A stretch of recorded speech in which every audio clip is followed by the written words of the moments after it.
Hello everyone, एक बार फिर से आप सभी का इस वीडियो सीरीज में बहुत बहुत स्वागत है। मार्केट में आपने देखा, जैसे हमने बात की थी कि 17,700 का एरिया अगर इसने ब्रेक किया है तो किसी मकसद से ब्रेक करना चाहिए, एक नया लो लगा लेना चाहिए, ज़्यादा बेटर रहेगा। आपने देखा है बढ़िया लो लगाया है नया और उसके बाद से ऊपर क्यों आता नज़र आ रहा है। तो क्या इसने यहाँ पे कहीं बॉटम बना लिया है जैसा हम एक्सपेक्ट कर रहे हैं, या अभी कुछ चीज़ें बाकी हैं? तो चलिए चार्ट्स पे चल के समझ लेते हैं सेक्टर्स हमें क्या बता रहे हैं। ग्लोबल पर्सपेक्टिव जो हम देखते हैं, चेक करते हैं चार्ट्स, वो हमें क्या सजेस्ट कर रहे हैं, और सबसे बड़ी चीज़ निफ्टी हमें क्या बताने की कोशिश कर रहा है। शुरू करते हैं आज का वीकली मार्केट सिनेरियो। सो चलिए सबसे पहले बात कर लेते हैं निफ्टी के बारे में। निफ्टी के बारे में आपको याद होगा हम क्यों बात करते आ रहे हैं, इससे दूर रहना है क्योंकि हमारा 18,300 से 450 का एरिया ये आज तक ब्रेक नहीं कर सका है। हालांकि हमने आपसे लास्ट वीक कहा था कि 17,700-800 का जोन इसे अब ब्रेक नहीं करना चाहिए अगर इसे फैब में चलना है। आपने देखा उसने वो नहीं एक्सेप्ट किया और वहीं से वो गिरता नजर आया, लेकिन कहाँ तक गिरा? हमारे दिए हुए सपोर्ट एरिया के आसपास ही आया। इसका मतलब यही था दोस्तों, दो बातें निकल के आई। पहला ये, इसको फैब में ऊपर जाना नहीं था और इस कारण से ये पूरा यहाँ पे गिरता नजर आया। दूसरा ये कि इसको अब अगर जल्दी नहीं है तो ये यहीं पे और टाइम बिताना चाहे बिता सकता है, मगर हमारे दिए हुए सपोर्ट एरिया के साथ। तो क्या देखा है आपने अभी तक? सपोर्ट एरिया फॉलो करते हुए उसके नीचे ज़्यादा सस्टेन नहीं किया, वहीं से आपको वापस बढ़िया चाल दिखती नज़र आ रही है। और फिर वही बात है, 17,700-800 का जोन एक मैग्नेटिक टाइप का एरिया बन चुका है, यानी इसी में रेंज रहेगी रेजिस्टेंस, या तो इसके नीचे रहेगा या इसको पार कर जाएगा तो इसके ऊपर रहने की संभावना है। सो अगर ये अभी रेंज में और रहना चाहता है तो वो नीचे रहना चाहता है या ऊपर रहना चाहता है, ये वक्त बताएगा। लेकिन अभी हमें क्या करना है? अभी सिंपली हमें इससे दूर ही रहने की ज़रूरत है। सपोर्ट एरिया के साथ किसी ने अगर ध्यान दिया हो 400-500 पॉइंट्स के लिए तो वो एक अलग चीज़ होती है दोस्तों, लेकिन जो हम बात ओवरऑल ट्रेंड की करते आ रहे हैं वो तब तक क्लियर नहीं होगा कंफर्मेशन के तौर पर जब तक ये इस एरिया को ब्रेक ना कर दे। और सपोर्ट जो हमारा मेजर है जिसके भरोसे हम इसको ऊपर जाता देख रहे हैं, उसी एरिया पे ये काम कर रहा है। और अब आ गए हैं बैंक निफ्टी के चार्ट पर। बैंक निफ्टी में जैसा हमने बात की थी, इसमें ज़्यादा जल्दबाजी नहीं करनी है। इसमें थोड़ा सा हमारा जो 43,500 का एरिया है इसके ब्रेक करने का वेट करना है, क्योंकि इसने हमारे सारे टारगेट एरियाज को ऑलरेडी कंप्लीट कर दिया है। क्या देखा है अभी तक आपने? ये कोई ना ज़्यादा आउट परफॉर्म करता नज़र आ रहा है ना अंडर परफॉर्म करता नज़र आ रहा है। हालांकि जो लास्ट सेशन था उसमें इसने काफ़ी अच्छा काम किया है, ये एक अच्छा पॉजिटिव साइन ज़रूर है, लेकिन अभी हम ज़्यादा एक्साइटेड इसीलिए नहीं हो रहे हैं कि ऐसे पॉजिटिव मूव्स हमें पहले भी देखने को मिल चुके हैं। तो ये रियल है या फेक आने वाले कुछ दिनों में पता लग जाएगा और उसके हिसाब से फिर हम अपनी स्ट्रैटेजी ज़रूर बदलेंगे। लेकिन अभी फ़िलहाल बैंक निफ्टी से दूर ही रहने की ज़रूरत है। सो ओवरऑल बड़े चाल के लिए अभी कोई क्लैरिटी नहीं है। छोटी चालों में अगर ये 42,000 का एरिया पार कर जाता है तो यहाँ से 1300-1500 पॉइंट तक की चाल बड़े आराम से देखने को मिल सकती है। तो क्या चूज़ करेगा क्या नहीं वो यही बताएगा। फिलहाल अभी इसे दूर रहने की ही ज़रूरत है। और अब आ गए हैं फार्मा सेक्टर के चार्ट पर। फार्मा सेक्टर आप देख रहे हो मार्केट में बाउंस आनी शुरू हो गई है, चाहे निफ्टी ही हो या बैंक निफ्टी। फार्मा अपने डाउन ट्रेंड की ओर कंटिन्यूड है और उसका कारण आपको हम पहले बता चुके हैं। हमारे लेवल्स को इसने ब्रेक कर दिया है और अब हम इसमें तब तक किसी भी तरह के अप ट्रेंड की कोई कोशिश करेंगे ही नहीं बड़े लेवल पर जब तक ये 13,000 का एरिया आके वहाँ से ब्रेक न कर जाए। जी हाँ, काफ़ी दूर है, लेकिन अभी इस दूरी को ही हमें फॉलो करना पड़ेगा। कल को कुछ ऐसा बिहेवियर अच्छा दिखाता है, नीचे कहीं कुछ अच्छा करता है तो हम ज़रूर नीचे इस लेवल को रिवाइज करना चाहेंगे, लेकिन फ़िलहाल अभी वो लेवल दूरी है। और 11,000 का एरिया एक अच्छा सपोर्ट एरिया है। यहाँ के आसपास तक आता है या नहीं वो तो हम देखेंगे, लेकिन संभावना इसके पूरे यहाँ तक आने की खुली हुई है। सो कुल मिला के जब तक कोई क्लैरिटी नहीं आती है, किसी तरह का अप ट्रेंड ये क्लियरली नहीं शो करता है, पूरी तरह से फार्मा सेक्टर से तो दूर रहने की ही ज़रूरत है। और अब आ गए हैं मेटल सेक्टर के चार्ट पर। मेटल सेक्टर में आपको याद होगा हम यहीं से बाहर रहने की बात करते आ रहे हैं, इसी जोन से। उसके बाद से अच्छी फॉल दिखाई, हमारे सपोर्ट पे ही सपोर्ट लेने की कोशिश की, यहाँ पे एक अच्छी जंग चली दोनों के बीच, बुल्स और बियर, लेकिन यहाँ पे वो हारते नजर आए। और अभी इस वीक हमने क्या देखा है, मंडे ट्यूसडे के शुरुआती टाइम में एक बढ़िया फॉल देने के बाद एक बढ़िया वी शेप रिकवरी देता ये नजर आ रहा है। सो उस हिसाब से ये लेवल के ऊपर वापस ऊपर आता नजर आ रहा है। क्या इसका कोई मीनिंग है? जी नहीं दोस्तों, इसका कोई मीनिंग नहीं है। मेरे हिसाब से ये लेवल ब्रेक कर गया था, इसके बाद इस लेवल का काम अब हमारे लिए फिनिश हो गया है। देखना अब हमें ये है कि जिस तरह से इसने काम किया है, थोड़ा बहुत लेवल हम रिवाइज जरूर कर सकते हैं, विच इज दिस। जब तक ये 6300 के ऊपर मोटा मोटी आता नजर नहीं आता, हम इसमें किसी भी तरह से बुलिश नहीं हो सकते।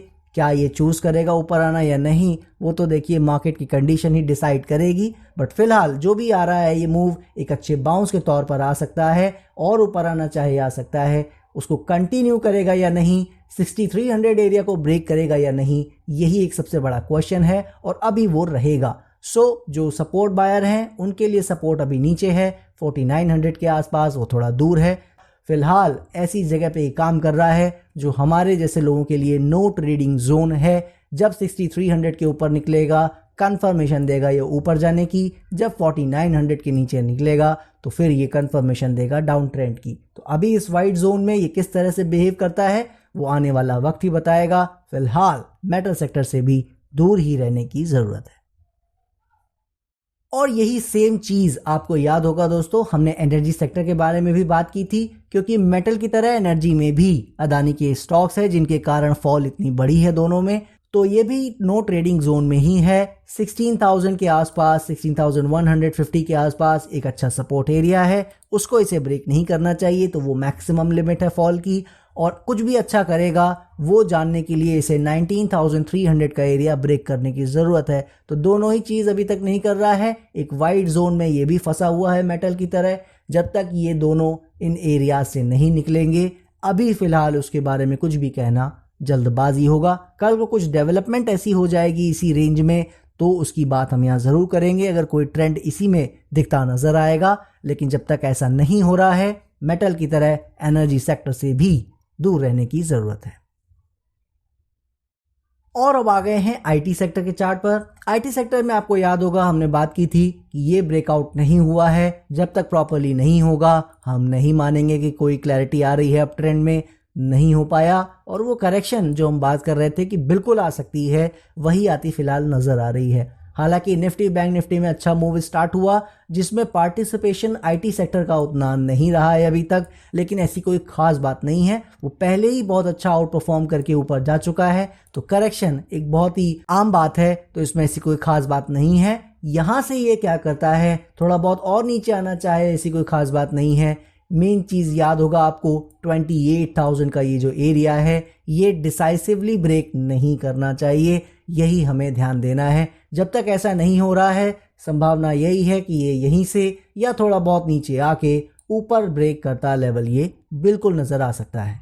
सो आगे चल के ये क्या चूज करेगा क्या नहीं, वो तो ये वक्त ही बताएगा। फिलहाल आईटी सेक्टर में जो नीचे से ध्यान दे रहे थे उनके लिए अभी कोई प्रॉब्लम नहीं है, और कंफर्मेशन प्लेयर्स के लिए ब्रेकआउट का वेट करने की बिल्कुल जरूरत है। और अब आ गए हैं ऑटो सेक्टर के चार्ट पर, और ऑटो सेक्टर में भी आप देख रहे हो किसी तरह का कोई चेंज नहीं है, रेंज कंटिन्यू है, लो हमारा ब्रेक नहीं हुआ। तो दोनों ही सूरतों में कहीं कोई चेंज ऐसा नहीं है जो हम यहाँ डिस्कस कर सकें। कोई टाइम वेस्ट आपका नहीं करूँगा। कुछ महीनों से जो हमारा व्यू रहा है, दूर रहने की ज़रूरत है, और अगर ये लेवल ब्रेक करेगा तो ही कोई फॉल आएगा, और अगर ऊपर रेजिस्टेंस ब्रेक करेगा तो ही कोई अप ट्रेंड की क्लैरिटी हमें नज़र आएगी। जब तक ऐसा नहीं हो रहा है, पूरी तरह से इससे दूर ही रहने की ज़रूरत है। और बिल्कुल वही सेम चीज़ जो हमने ऑटो में बात की है, एफएमसीजी पे भी अप्लाइड रहा है। हालांकि एफएमसीजी ने ज़्यादा बेटर तरीके से काम किया था ऑटो से, इसीलिए हमने बात की थी कि अगर ये ब्रेकआउट दे यहाँ से तो बिल्कुल भी इसे अंडर एस्टिमेट नहीं करना है, फिर एक अच्छी चाल हमें और देखने को मिल सकती है। लेकिन अभी जब तक ब्रेकआउट ना दे तब तक तो कोई चांस ही नहीं कि यहाँ आप कोई बात करें। फिलहाल हमें जो नीचे है 43,700 का area as a support zone, और रेजिस्टेंस 46,300 500 का ये जोन है, इसको ब्रेक करने की ज़रूरत है। तो वो किस साइड ब्रेक करेगा आज हम नहीं जान सकते। मार्केट जिस साइड डिसाइड करेगी वो ज़रूर ब्रेकआउट देगा, लेकिन अच्छे प्लेयर्स को ब्रेकआउट का ही वेट करने की ज़रूरत है, क्योंकि ये रेंज तो आपको पता है थोड़ी सी शिफ्ट ही हुई है, वरना कई महीनों से ये इसी रेंज में फंसा हुआ है। और ये रहा आपके सामने पीएसयू बैंक का चार्ट। पीएसयू बैंक में आपको याद होगा हम बात करते आ रहे हैं कि करेक्टिव जोन में है 3450, 3460। इस जोन को इसे नीचे ब्रेक नहीं करना चाहिए अगर आगे इसे अप ट्रेंड जर्नी कंटिन्यू करनी है तो, वरना ये और बड़ी मुसीबत में आता नजर आएगा। अभी फिलहाल टाइम इसमें बीतने का समय है, तो इससे दूर ही रहना है। क्या देखा है आपने अभी तक? ये उस सपोर्ट जोन को इसने टेस्ट भी नहीं किया। हमारे मूविंग एवरेजेस के आसपास ही ये सपोर्ट बनाता, एक रेंज बनाता नजर आ रहा है। तो अभी तक बहुत अच्छे से काम किया है। कई लोगों को ये डबल बॉटम लग सकता है, हो भी सकता है ये हो, लेकिन हमें उससे ज़्यादा एक्साइटेड होने की ज़रूरत नहीं है। हालांकि जितना बढ़िया इसने काम किया है 2-3 सेशंस में वो बहुत ही काबिल तारीफ है, लेकिन अभी भी हमारा ज़्यादा इंटरेस्ट पीएसयू बैंक में नहीं आया है। इतना मैं ज़रूर कहना चाहूँगा कि अगर आने वाले समय में बैंक निफ्टी को अच्छा परफॉर्म करना है तो पीएसयू बैंक ज़रूर उसमें अपनी कोई भूमिका निभा सकता है, लेकिन हमें उसमें ज़्यादा अभी कोई ज़्यादा कॉन्फिडेंस दिखाने की ज़रूरत नहीं है जब तक ये अपने रेजिस्टेंस एरिया 4400 के आसपास को डिसाइसिवली ब्रेक ना कर ले। सो जाहिर सी बात है एक बाउंस की शुरुआत हुई है और कंटिन्यू हो सकती है, उसमें कोई बात नहीं है। आपको पता है हम छोटे मोटे मूव की बात यहाँ नहीं करते हैं। अच्छा बड़ा मूव अगर चाहिए उसके लिए थोड़ा वेट ही करना पड़ेगा। सपोर्ट प्लेयर्स ज़रूर इन एरियाज़ में ध्यान दे सकते हैं, वो हम पहले से ही बताते आ रहे हैं, कोई नई बात नहीं है। ये सपोर्ट हमने बहुत पहले दे दिया था, आज भी यही कहूँगा। जब तक ये सपोर्ट एरिया होल्ड कर रहा है तब तक पूरी संभावना बनी हुई है, चाहे अभी चाहे कुछ हफ्तों बाद टाइम बिता के ये ऊपर ही ब्रेकआउट देता नजर आ सकता है। सो इस इंडेक्स में सपोर्ट ज़्यादा इंपॉर्टेंट है बजाय रेजिस्टेंस के। और अब आ गए हैं रियल्टी सेक्टर के चार्ट पर।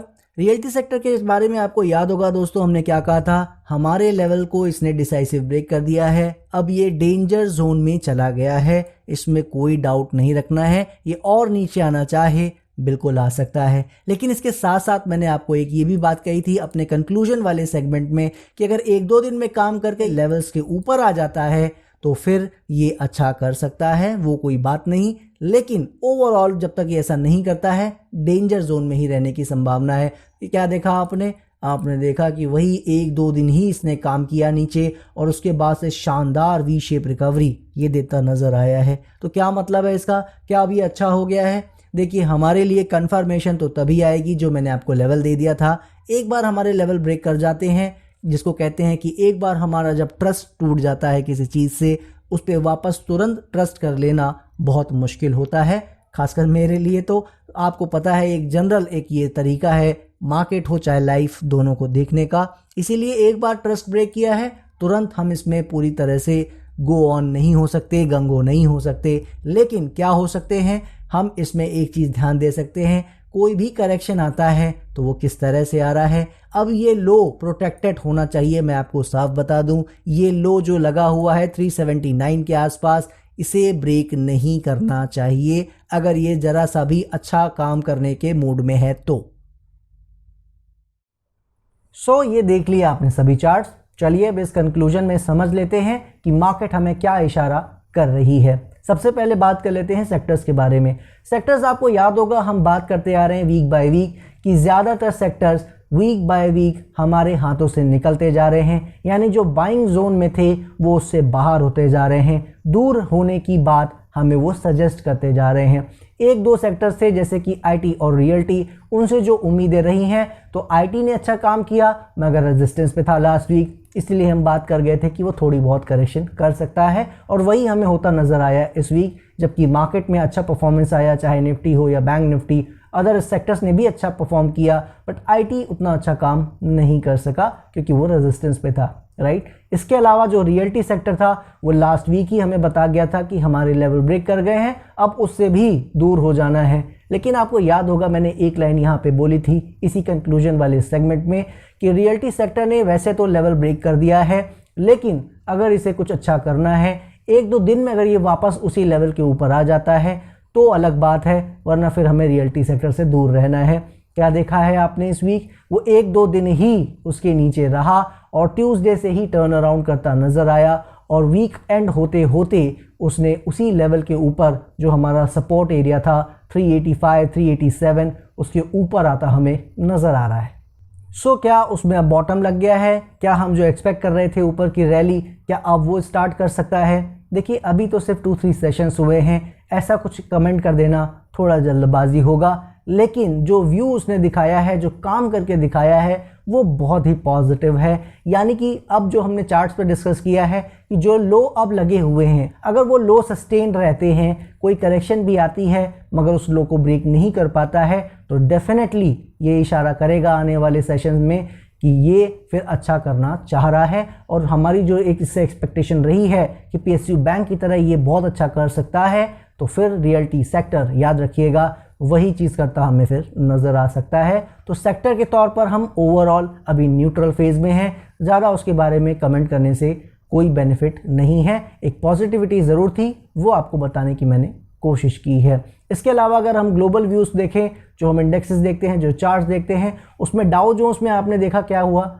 हम लास्ट वीक आपसे बात कर गए थे कि जो फॉल हुआ है वो पहले सपोर्ट पे आ गया है 32,500 के आसपास, लेकिन हमें अब 32,000 31,900 इस एरिया को फॉलो करना है, उसके नीचे इसे नहीं जाना चाहिए। क्या देखा आपने, वो वहाँ तक भी नहीं गया, फिर से वही 32,500 का जो सपोर्ट हमारा था उसी से ऊपर आता नज़र आया। उसका साफ मतलब है अभी जैसा हम एक्सपेक्ट कर रहे हैं डाउ जोन्स से, वो ठीक ठाक काम कर रहा है। लेकिन ब्रेकआउट जो है जब भी इस रेंज की हो, हमारी एक्सपेक्टेशन ये है कि वो ऊपर की हो। तो अब ये क्या चुनेगा क्या नहीं, वो हम आने वाले समय में देखेंगे।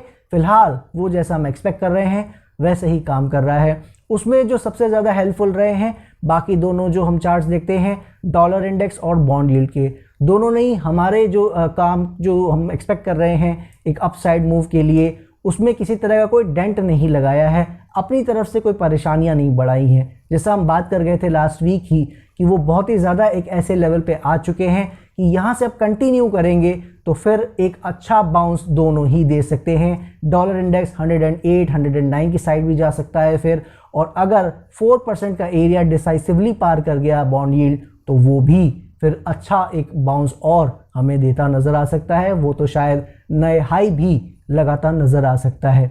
क्या देखा है आपने अभी तक, दोनों गिरे ज़्यादा नहीं है नीचे, लेकिन वो उसी रेजिस्टेंस एरियाज़ के नीचे नीचे अभी खड़े नज़र आ रहे हैं, यानी उन्होंने प्रॉब्लम क्रिएट नहीं की है अगर वो हेल्पफुल नहीं रहे हैं तो।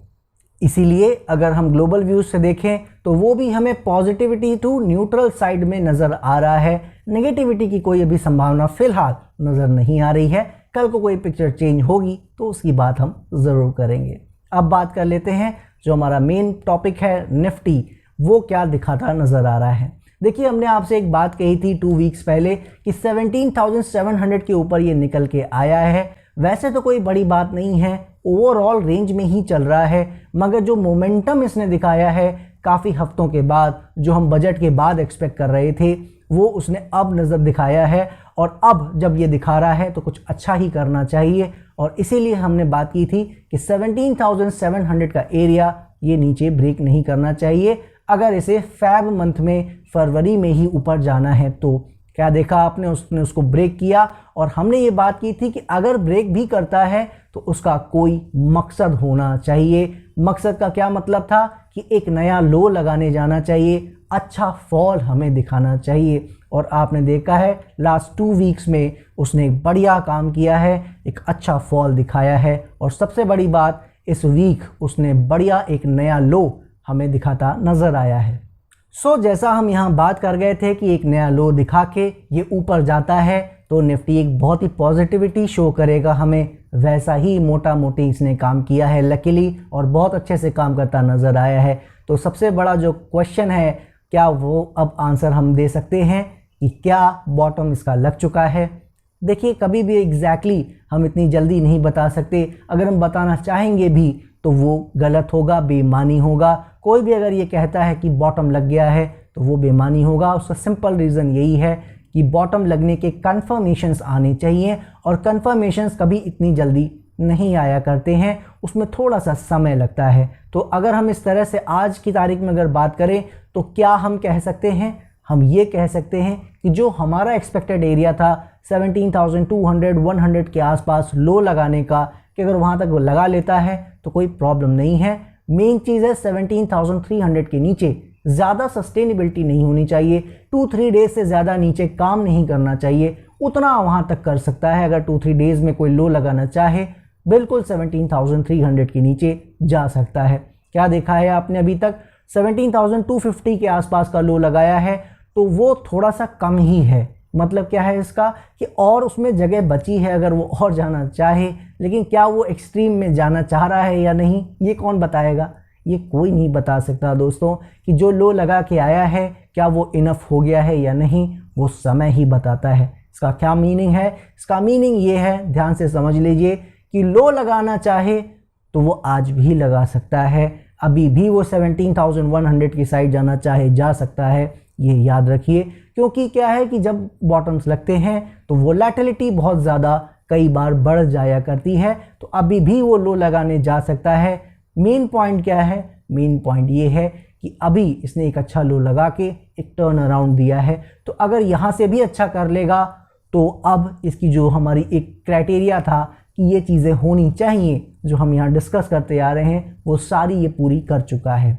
क्या मतलब है कि अगर अब इसको मार्च में अच्छा करना है तो इसके सारे क्राइटेरियाज पूरे हो चुके हैं और अब इसको ऊपर की ओर चल देना चाहिए, अगर ये ज़्यादा टाइम बिताना नहीं चाहता है।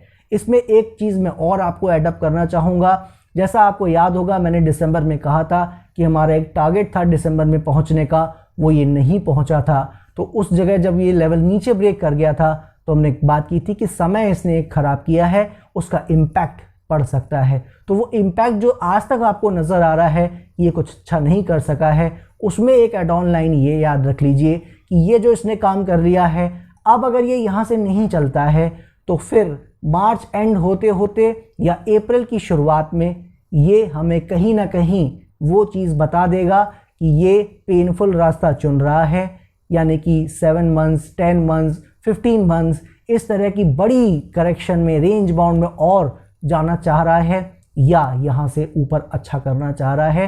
ये अप्रैल की शुरुआत से पहले पहले हमें आइडिया मोस्ट प्रोबेबली लग जाएगा, क्योंकि अभी तक मैंने आपको बताया था कि इस समय में हमें पता लग जाएगा, लेकिन कुछ पिक्चर क्लियर नहीं थी, अभी डेटा हमारे पास कम था।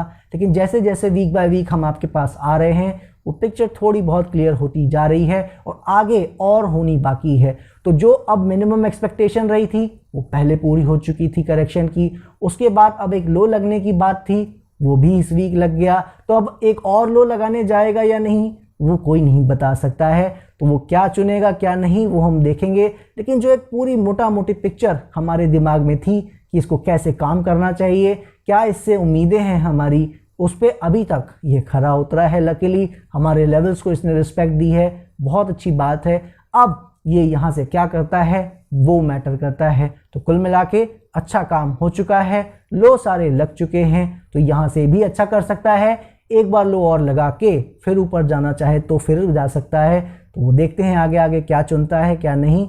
लेवल्स यही इंपॉर्टेंट हमेशा से रहे हैं, महीनों से इसकी बात करते आ रहे हैं। अब इसका टेस्टिंग भी हो चुका है 2-3 टाइम्स, यहाँ पे इसको कैसे अब बिहेव करता है, अच्छे से उसको फॉलो करता है या नहीं, ये मार्केट हमें जवाब देगी। और जल्दी ही जैसा मैंने कहा हमें पता लगने वाला है कि ये अब 7-8 मंथ्स और 15 मंथ्स उस टाइप की रेंज में जाने वाला है या ये यहाँ से अच्छा या ख़राब करने वाला है। उसकी कहीं ना कहीं पिक्चर हमें क्लियर होती नज़र आ सकती है, और नहीं भी होगी तो कहीं ना कहीं लेवल रिवाइज होने शुरू हो जाएंगे। याद रखिएगा, आपको पता है अगर हम कॉन्फिडेंट नहीं होते हैं तो लेवल रिवीजन हमारा बहुत जल्दी से हो जाता है। तो जो भी ज़रूरत होगा, जिस तरह से उसको हमें करना होगा वो हम यहाँ ज़रूर करेंगे और आपको ज़रूर बताने की कोशिश करेंगे।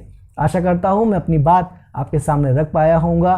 क्या हमारा व्यू है वो आप पहले से जानते हो। ओवरऑल हम बुलिश हैं, लेकिन मार्केट बुलिश है या नहीं, मार्केट को इस लेवल के साथ दिखाना है कि वो क्या चाह रही है। दीजिए मुझे इजाज़त, नेक्स्ट वीक फिर मिलेंगे। उम्मीद यही करता हूँ कि नेक्स्ट वीक और अच्छे हायर लेवल्स हमें देखने को मिले। बाकी कैसे चलेगा हम देखेंगे। तब तक के लिए जय हिंद, जय भारत।